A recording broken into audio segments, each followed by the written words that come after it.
Oha! Dada bilan meni pulingga olgan pulni ketirib bering, men olib keting, azob beryapti, bo'ysatyapti. Xullas ana shu gap. Senga 5 soat vaqt. Pulni ketirib biz o'g'ling ko'tinikiga ayiraveramiz. Jonim bacham Bobomurotni zalikka olibdi bular. Endi hamma pulni bermasang, Bobomurotni ko'tini 2 bo'lakka ayirib yuboramiz deyapti. Berish kerak. Shoshmanglar, bu yerda aqlli qaror qilish kerak. Bobomurot meni o'g'lim kutaverman. Albatta. Men uni hech qanaqa pulga alisholmayman, nikak. Mana ota. Mana ota. To'g'rimi? Albatta otalik hissiyotlarim uyg'onib ketdi shudan.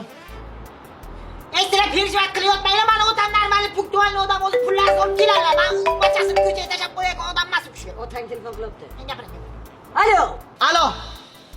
Men o'g'limdan voz kechdim, o'g'lim sizlarga pashol-ti. Ha? Vadilla. Otang sendan voz kechdi.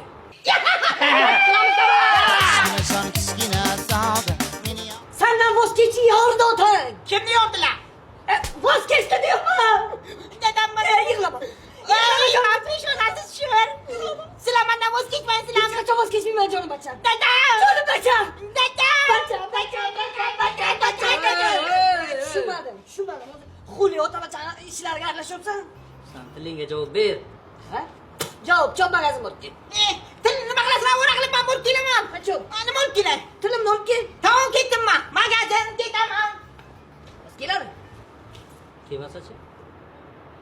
Kelmasin masala. Dada! Jonim dada! Rahim shafqat yo'q sizlarga. Qoparinglar buni.